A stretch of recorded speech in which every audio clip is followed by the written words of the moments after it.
Hello students, welcome again in this last video of topic biomolecule. In this topic, we already studied number of parts. We have already studied carbohydrates, proteins. Now the next part is enzymes, which I am going to discuss in short. Enzymes are the catalyst. This related part you have to study in surface chemistry of 11th book. If you are trying for NEET or JEE, then you must have to read the adsorption topic, and enzymatic catalysis is there. Now enzymes are the catalyst which are secreted in our body, and that maintains or that accelerates the number of chemical reactions which are taking place in our body. For example, in your diet, if you provide the maltose in your stomach, then you have to then that maltose is hydrolyzed and converted into glucose by the enzyme maltase. Similarly, number of chemical reactions are taking place continuously in our body, and that reactions are catalyzed by number of enzymes. Enzymes they shows the lock and key theory. That means enzymes provides the proper surface for the reaction, and on that surface the reaction number of reactions takes place in proper way. If there is a change in property of enzymes, then there is a large change observed in our everyday life. That means small change in enzymatic catalysis, the food will get spoiled. Therefore enzymes are very important chemicals in our body. This is the first part, enzymes. And chemically, enzymes are proteins. Every living cell contains at least 1000 different enzymes. Most enzymes catalyze only one reaction or one group of similar reactions. Thus, enzymes catalysis is highly specific. Now, the mechanism of enzyme catalysis. Action of enzyme on a substrate is described as lock and key mechanism. Accordingly, the enzymes has active site on its surface. A substrate molecule can attach to this on its surface. A substance molecule can attach to this active site only if it has the right size and shape. Several enzymes have been isolated from organisms, purified and crystallized, and amino acid sequences of many of them have been determined. In many industrial processes, specific reactions are carried out by use of enzymes extracted from the organisms, and also by use of new enzymes made using genetic engineering. Some examples of industrial applications of enzymes are: first, conversion of glucose to sweet tasting fructose using glucose isomerase. Second one is manufacturing of new antibiotics using penicillin G acylase, and manufacture of laundry detergents using proteases.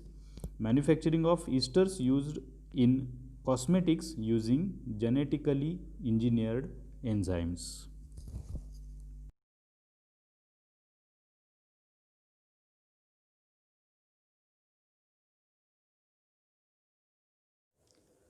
These nucleic acids are very important compounds which are present in every living animal, or you can consider as living organisms.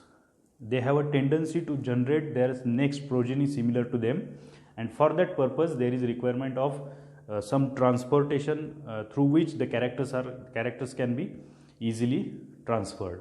For that purpose nucleic acids are used. There are two types of nucleic acids. First one is a RNA, another one is a DNA.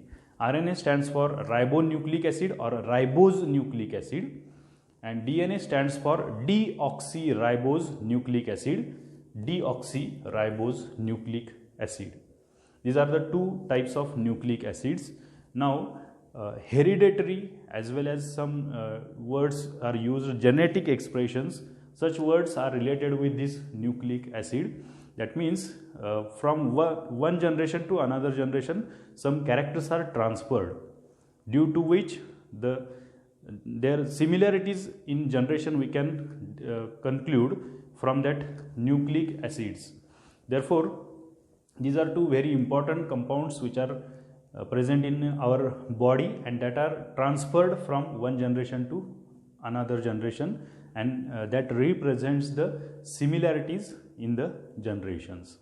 Okay, this RNA and DNA are based on organic compound which is a ribose sugar, which is again the carbohydrate, which already we had studied in biomolecules carbohydrate part. During classification I had drawn the structure of ribose sugar. It is aldopentose.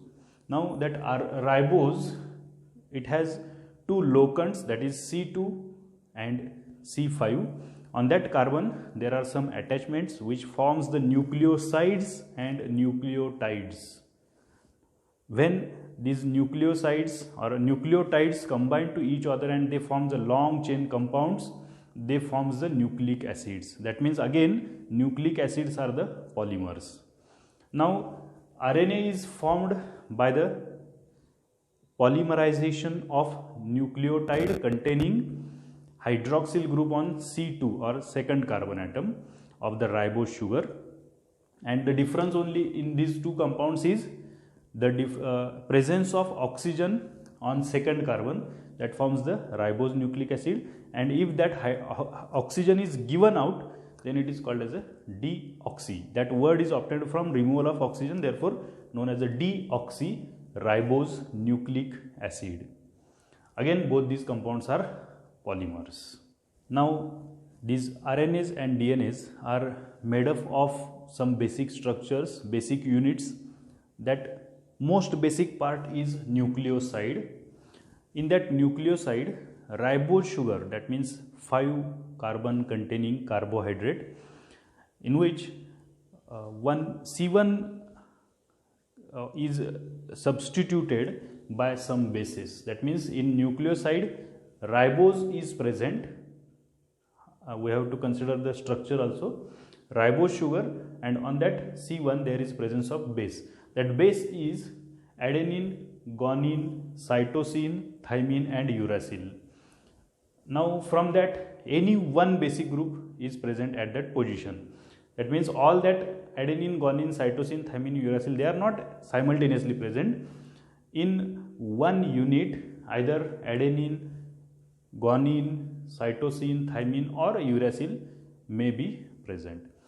That forms the basic structure which is called as a nucleoside. Now the next part is a nucleotide. Actually this is the monomer of RNA or DNA. That means to form the polymer we have to use the basic unit, and that basic unit, main unit, single unit is called as a monomer, and the monomer in both RNA and DNA is nucleotide. That means on polymerization of nucleotide we will get the RNA or DNA. Now in that nucleotide one added part is phosphoric acid. That means for polymerization this phosphoric acid is used. For that purpose we have to consider the H3PO4 as well as ribose and base. Now in the structure of ribose, on first carbon there is presence of base, that means again adenine, guanine, cytosine, thymine, uracil, as well as on C5 the presence of phosphoric acid is there. Now two valencies of oxygens of two oxygens of phosphoric acid are utilized by ribose sugar. Now during polymerization this nucleotide connect to number of another nucleotides and that forms the RNA or DNA. Now the final again part is ribose and deoxyribose, that is depending on the presence of oxygen atom on C2 in the ribose sugar. Remaining part is same. Now in the next part we have to study the actual structure of nucleoside and nucleotide. Let us study the structure of nucleoside and nucleotide. This is the structure of ribose sugar where hydroxyl group is present on C1, C2, C3, C4 and this one is C5. 5 carbon atoms are present in ribose sugar. On first carbon, hydroxyl group is in upper part and hydrogen is downward. That means this is a beta anomer.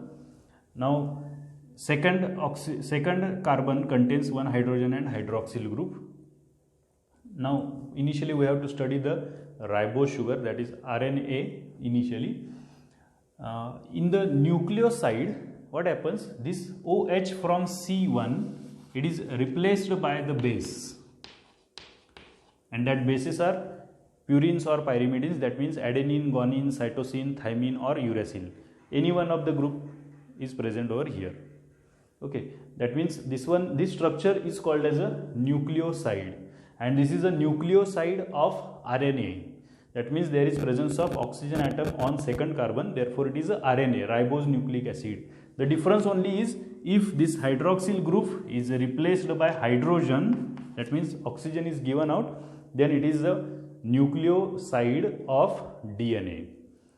You have to recognize this part. On C2, if there are presence of 2 hydrogens or absence of oxygen, then it is a deoxyribose nucleic acid. This is the nucleoside of RNA or DNA. Actually it is a DNA. Now what happens? This C5O is if replaced by phosphoric acid, that means like this, phosphorus attached to 4 oxygens, from which these 2 oxygens if have negative charges and this oxygen is connected to another unit, then this structure is called as a nucleotide. Now if OH is present over here, then it is a nucleotide of RNA. This is a nucleotide, that is a monomer of RNA, basic unit of RNA. You can substitute the base any you want. Now this is the basic structure of RNA, and if this OH is absent, only H is there, then it is a nucleotide or monomer of DNA, deoxyribose nucleic acid. This is about the nucleoside and nucleotide structure. In next part, what we have to consider, we just have to polymerize this compound, and during polymerization, if OH is present on second carbon, then it forms ribose nucleic acid. If both the hydrogens are there, then it is deoxyribose nucleic acid. Let us study the structure of RNA. For that purpose, you have to consider first part, ribose sugar, like this.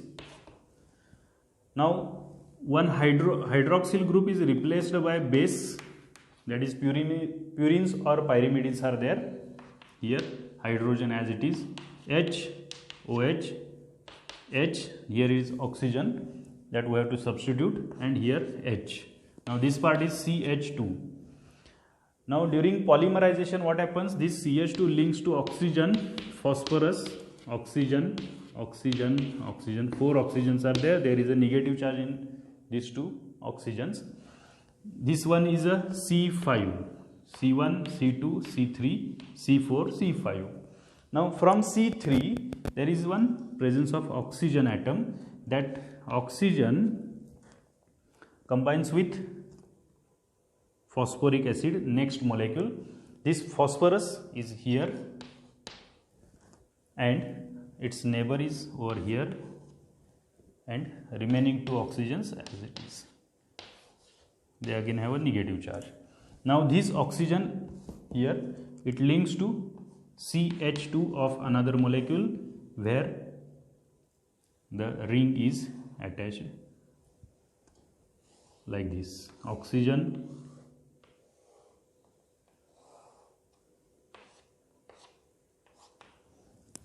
now another same or different base is present over here. H is here, H, OH, and here H, and this oxygen is there, which is again used like this one. That means this is the polymer. Now this oxygen links to another more molecule. That means this nucleotide unit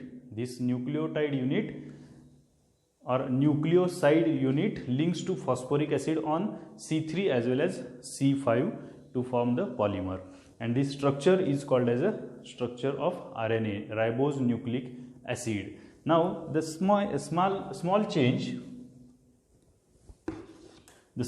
is DNA, deoxyribose. In deoxyribose, what you have to change only? You have to write H over here and H over here. Finished. Actually, in practice, what happens? Base is different in everywhere. That is purines and pyrimidines. Okay, this is the structure of DNA, and if oxygen is present over here, then it is the structure of RNA. This is about the DNA and RNA structure. Again, this is a polymer.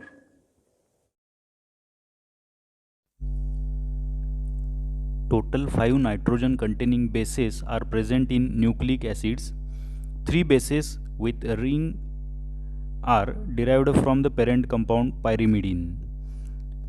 In this picture you are watching the pyrimidine ring. This is a parent compound. This is the structure of cytosine. This is a structure of uracil, and this is the third structure, thymine. Remaining 2 structures are based on purine ring, which is a parent compound. This is a structure of adenine, represented as capital A, and the another structure is guanine, represented as G. These are the purines and pyrimidines attached as a base on ribose sugar. Let us see the DNA double helix.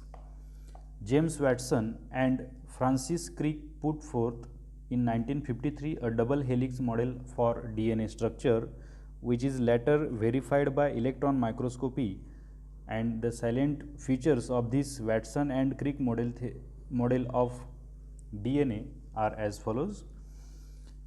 DNA consists of 2 polynucleotide strands that wind into a right-handed double helix. The 2 strands run in opposite direction, one from 5 end to 3rd end, while other from 3rd end to 5th end. The sugar phosphate backbone lies on the outside of the helix, and the bases lie on the inside, perpendicular to the axis of helix. The double helix is stabilized by hydrogen bonding between the bases of the 2 DNA strands. This gives rise to a ladder-like structure of DNA double helix. ज्याप्रमाणे पाण्याची टाकी जी असते त्या टाकीला ज्या पद्धतीनं पायऱ्या असतात round and round, त्या पद्धतीनं आपल्याला याचं स्ट्रक्चर बघायला मिळेल. हे असेल डबल हेलिक्स स्ट्रक्चर, याला आपण DNA डबल हेलिक्स असं म्हणतो. Now adenine always forms 2 hydrogen bonds with thymine, and guanine forms 3 hydrogen bonds with cytosine. Thus AT and CG are complementary base pairs, and the 2 strands of the double helix are complementary to each other. It may be noted that RNA exists as single stranded structure. आता एक गोष्ट तुम्हाला clear झालेली असेल की DNA आणि RNA यांच्यामध्ये फक्त फरक जो आहे तो सेकंड कार्बनवरचा हायड्रोजन रिप्लेस्ड असेल OH ने, तर त्यामध्ये RNA फॉर्मेशन होईल. तर सेकंड कार्बनवर दोन्हीही हायड्रोजन जर असतील तर ते स्ट्रक्चर तयार होईल DNAचं. या पद्धतीने DNA आणि RNA यांची स्ट्रक्चर्स आपण तयार करत असतो. हे जे डबल हेलिकल स्ट्रक्चर आहे, या डबल हेलिकल स्ट्रक्चरचा आपल्याला बायोलॉजीमध्ये डिटेल पार्ट स्टडी करण्यासाठी आहे. तिथं हा पार्ट तुम्ही अगदी व्यवस्थित स्टडी करू शकता. Thus we have already studied all these parts from the carbohydrate topics, biomolecules topic, carbohydrates, proteins, enzymes and nucleic acids. Finally we have completed all the part of this topic. Thank you.